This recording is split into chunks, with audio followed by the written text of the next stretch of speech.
Hey everyone, welcome to my YouTube channel. तो आज का मेरा टॉपिक ऑफ डिस्कशन है कि अगर मैंने अपनी रेजिडेंशियल प्रॉपर्टी को, अपनी रेजिडेंशियल ड्वेलिंग को किसी को भी रेजिडेंस यूज़ के लिए दे दिया तो क्या मुझे उसके ऊपर जीएसटी पे करना पड़ेगा या नहीं करना पड़ेगा।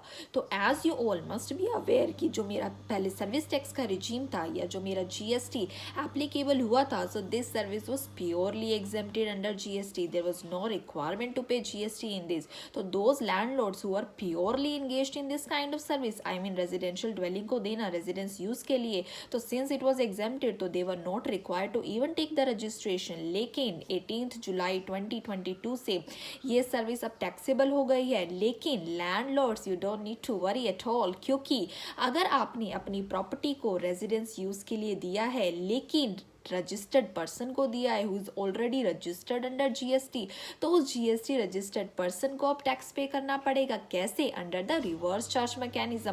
तो आपके लिए कोई कंप्लायंसेस नहीं बढ़े हैं, बट डेफिनेटली टेनेंट के लिए बढ़ गए हैं। तो अगर आपने अपनी प्रॉपर्टी को अनरजिस्टर्ड पर्सन को भी दिया है तो लैंडलॉर्ड्स आपको कुछ भी नहीं करना है, इवन उस अनरजिस्टर्ड पर्सन को भी कुछ नहीं करना है, तो फिर ये प्योरली एग्जेम्प्टेड हो जाएगी।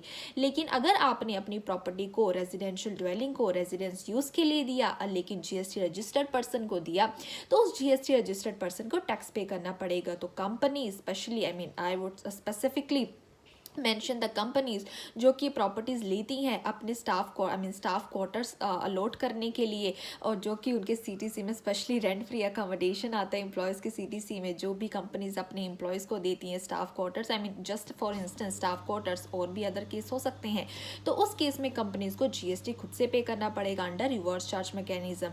लेकिन फ्रॉम 1 जनवरी 2023 से इसी में एक और नोटिफिकेशन भी आ गई है कि अगर आपने अपनी को रेजिडेंस प्रॉपर्टी को रेजिडेंशियल यूज के लिए दिया है लेकिन अगर प्रोप्राइटरशिप कंसर्न को दिया, ऑफ कोर्स प्रोप्राइटरशिप कंसर्न को कौन कैरी आउट करता है? प्रोप्राइटर।